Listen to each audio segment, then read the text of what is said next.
Hello friend, आप सभी का आपके अपने यूट्यूब चैनल ब्राइट बुद्धि में आप सभी का स्वागत है।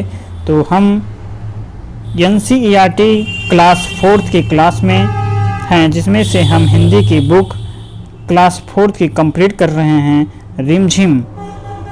तो आज हम चैप्टर जो है 12 कंप्लीट करेंगे, सुनीता की पहिया कुर्सी। इससे पहले 11 चैप्टर तक कंप्लीट कर चुका हूं और क्लास 5 की रिमझिम की बुक भी समाप्त हो चुकी है। अगर आप नहीं देखे हैं तो प्लेलिस्ट में जा करके देख सकते हैं। वीडियो अच्छा लगे तो लाइक, कमेंट और शेयर जरूर कीजिए अपने हित में दोस्तों के साथ। अगर आप पहली बार चैनल पर आए हैं तो चैनल को सब्सक्राइब करके बेल घंटी जरूर बजाएं। और ये है, तो चलिए शुरू करते हैं। सुनीता की पहिया कुर्सी। सुनीता सुबह 7 बजे सोकर उठी। कुछ देर तो वह अपने बिस्तर पर ही बैठी रही। वो सोच रही थी कि आज उसे क्या क्या काम करने हैं। उसे याद आया कि आज तो बाजार जाना है। सोचते ही उसकी आंखों में चमक आ गई। सुनीता आज पहली बार अकेले बाजार जाने वाली थी। उसने अपनी टांगों को हाथ से पकड़कर खींचा और उन्हें पलंग से नीचे की ओर लटकाया। फिर पलंग का सहारा लेते हुए अपनी पहिया कुर्सी तक बढ़ी। सुनीता चलने फिरने के लिए पहिया कुर्सी की मदद लेती है। आज वो सभी काम फुर्ती से निपटाना चाहती थी। हालांकि कपड़े बदलना, जूते पहनना आज उसके लिए कठिन काम है, पर अपने रोजाना के काम के लिए उसने स्वयं ही कई तरीके ढूंढ निकाले हैं। 8 बजे तक सुनीता नहा धोकर तैयार हो गई। माँ ने मेज पर नाश्ता लगा दिया था। माँ अचार की बोतल पकड़ाना सुनीता ने कहा। अलमारी में रखी है, ले लो, माँ ने रसोई घर से जवाब दिया। सुनीता खुद जाकर के अचार ले आई। नाश्ता करते करते उसने पूछा, माँ बाजार से क्या क्या लाना है? 1 किलो चीनी लानी है, पर क्या तुम अकेले संभाल लोगे? पक्का, सुनीता ने मुस्कुराते हुए कहा। सुनीता ने माँ से झोला और रुपए लिए अपनी पहिया कुर्सी पर बैठ करके वो बाजार की ओर चल दी। सुनीता को सड़क की जिंदगी देखने में मजा आता है, क्योंकि आज छुट्टी है, इसीलिए हर जगह बच्चे खेलते हुए दिखाई दे रहे हैं। सुनीता थोड़ी देर रुक करके उन्हें रस्सी कूदते गेंद खेलते देखती रही। वह थोड़ी उदास हो गई। वो भी उन बच्चों के साथ खेलना चाहती थी।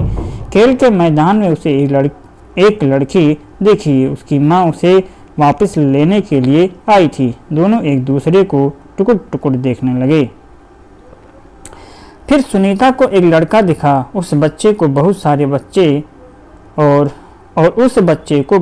बच्चे छोटू बुला करके चढ़ा रहे थे।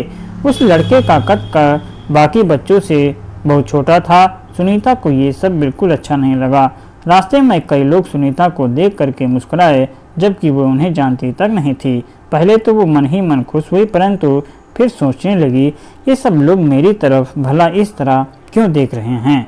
खेल के मैदान वाली छोटी लड़की सुनीता को दोबारा कपड़ों की दुकान के सामने खड़ी मिली। उसकी माँ कुछ कपड़े देख रही थी। तुम्हारे पास ये अजीब सी चीज़ क्या है? उस लड़की ने सुनीता से पूछा। ये तो बस एक सुनीता जवाब देने लगी, परंतु उस लड़की की माँ ने गुस्से में आकर लड़की को सुनीता से दूर हटा दिया।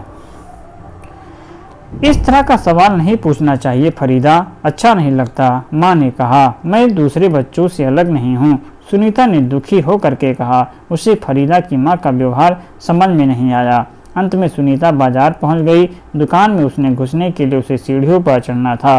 उसके लिए ये कहकर पाना बहुत मुश्किल था। आसपास के सब लोग जल्दी में थे, किसी ने उसकी तरफ ध्यान नहीं दिया। अचानक जिस लड़के को छोटू कह करके चिढ़ाया जा रहा था, वो उसके सामने आकर के खड़ा हो गया। मैं अमित हूँ, उसने अपना परिचय दिया। क्या मैं तुम्हारी कुछ मदद करूँ? मेरा नाम सुनीता है।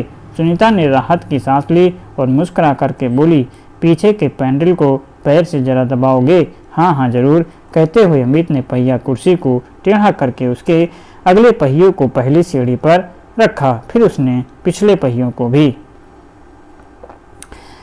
ऊपर चढ़ाया। सुनीता ने अमित को धन्यवाद दिया और कहा, अब मैं दुकान तक खुद पहुंच सकती हूँ। दुकान में पहुंचकर सुनीता ने 1 किलो चीनी मांगी। दुकानदार उसे देख करके मुस्कुराया। चीनी की थैली पकड़ने के लिए उसने हाथ आगे बढ़ाया ही था कि दुकानदार ने थैली उसकी गोदी में रख दी। सुनीता ने गुस्से से कहा, मैं भी दूसरों की तरह खुद अपने आप सामान ले सकती हूँ। उससे दुकानदार का व्यवहार बिल्कुल अच्छा नहीं लगा। चीनी लेकर के सुनीता और अमित बाहर निकले। लोग मेरे साथ ऐसा व्यवहार करते हैं जैसे कि मैं कोई अजीबोगरीब लड़की हूँ, सुनीता ने कहा। शायद तुम्हारी पहिया कुर्सी के कारण ही वे ऐसा व्यवहार करते हैं, अमित ने कहा। पर इस कुर्सी में भला ऐसा है क्या खास बात है? मैं तो बचपन से ही इस पर बैठ करके चलाती हूँ, सुनीता ने कहा। अमित ने पूछा, पर तुम इस पर क्यों बैठती हो? मैं पैर से चल ही नहीं सकती। इस पहिया कुर्सी के पहियों को घुमाकर ही मैं चल फिर पाती हूँ।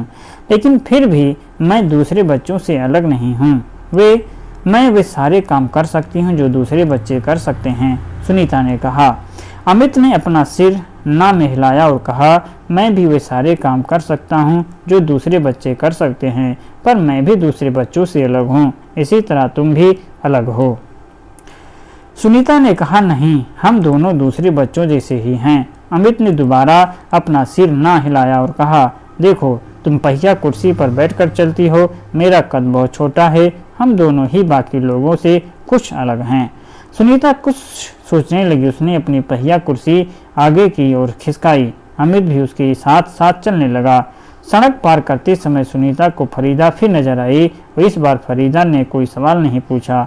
अमित झट से सुनीता की पहिया कुर्सी के पीछे चढ़ गया। फिर दोनों पहिया कुर्सी पर सवार होकर के तेजी से सड़क पर आगे बढ़े। फरीदा भी उनके साथ साथ दौड़ी। इस बार भी लोगों ने उन्हें घूरा, परंतु अब सुनीता को उनकी परवाह नहीं थी। तो ये रही कहानी जो कि बहुत ही अच्छी लगी। आपको कैसा लगा कमेंट में ज़रूर बताएं। तो चलिए हम मिलेंगे नए लेसन में। तब तक आप इसे पढ़ते रहें, समझते रहें और हम मिलेंगे नए लेसन में। नमस्कार।